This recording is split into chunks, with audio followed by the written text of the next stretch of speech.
Socrate qui a dit « Le bon sens est la chose la mieux partagée ».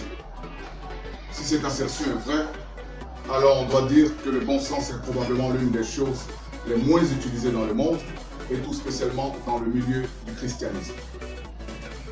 Beaucoup de chrétiens sincères qui avaient une réelle volonté de connaître Dieu se sont littéralement plantés dans la compréhension du message biblique quand ils ont manqué d'employer leur sens critique pour mieux comprendre ce qu'il disait. Et cela les a conduits à édifier un certain nombre de croyances qui malheureusement n'avaient aucune chance d'être vraies. Les gens qui ont écrit la Bible sont les gens qui ont été inspirés par Dieu. Mais la vérité divine transcende l'emploi qu'on peut faire de mots.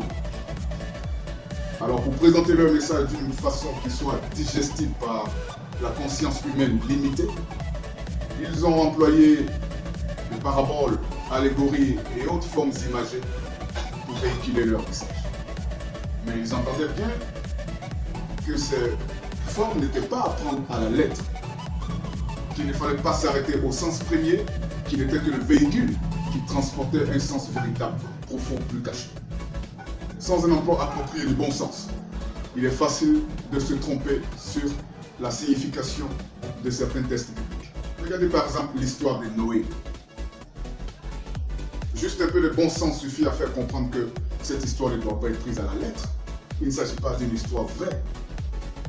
La Bible rapporte à ce sujet que Dieu ayant constaté que l'homme était devenu mauvais, se repentit d'avoir créé l'homme.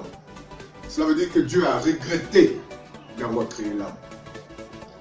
Alors si Dieu est capable de regretter, cela veut dire qu'il n'est pas omniscient. Parce que comme l'a dit Descartes dans son célèbre livre Le discours de la méthode, pour pouvoir échafauder un raisonnement qui soit solide et cohérent, il faut partir d'une prémisse qui soit irréfragable. Et dans ce contexte, la prémisse irrécusable, c'est que Dieu est omniprésent, omniscient, omnipotent. Et si Dieu est indiscutablement omniscient, alors il est impossible qu'il ait pu être en situation de regretter. Parce que regretter est l'activité d'une conscience qui n'avait pas les moyens de savoir l'issue que prendraient les événements. Un homme pourrait dire, je regrette d'avoir fait affaire avec lui. Si je savais qu'il était aussi malhonnête, je ne lui aurais jamais confié mon argent. Ou une femme pourrait dire, je regrette de m'être marié à ce gars. Si j'avais su que c'était un infidèle indécrottable, je ne l'aurais jamais épousé. C'est une conscience qui n'est pas en mesure de savoir à l'avance l'issue des choses qui regrette. Si on admet que Dieu regrette, c'est qu'il n'est pas omniscient. Dieu omniscient n'aurait pas pu ne pas savoir que l'homme serait mauvais. Et l'histoire de Job. La Bible rapporte que le diable s'invite à une réunion que Dieu a avec ses fils. Et il a l'outrepidance d'ourdir le projet ambitieux de faire naître le doute dans la conscience de Dieu.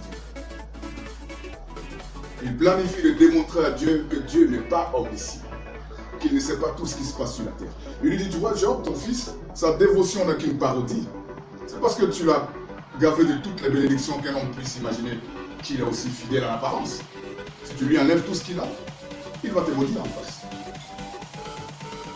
Alors si on comprend ça à la lettre, on remarque qu'il est dit dans la Bible que Dieu souscrit à ce que le diable dit et est d'accord pour suivre la suggestion du diable de conduire une expérimentation.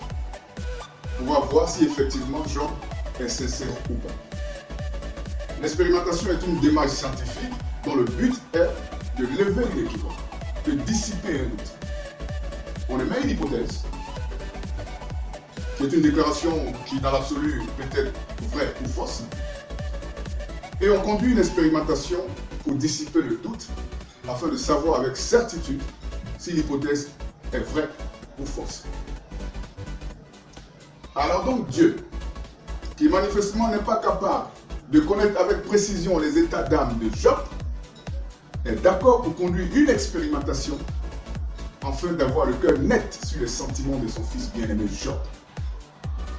Le bon sens le plus élémentaire suffit à comprendre que cette histoire n'est peut-être vraie, que cette histoire n'est peut-être prise à la lettre, qu'on ne peut pas s'arrêter au sens premier. Parce que si cette histoire est vraie, s'il faut qu'on la prenne à la lettre, qu'on s'arrête au sens premier de cette histoire, alors cela voudrait dire que Dieu n'est pas omniscient, parce qu'il est incapable de savoir ce qui se passe réellement dans le cœur des hommes sur la terre. Mais bien plus grave encore, cela voudrait dire qu'il est manipulable, qu'on peut faire chanceler ses croyances en lui insufflant malicieusement une idée pernicieuse. Avoir une telle conception de Dieu est totalement outrageant et parfaitement blasphématoire.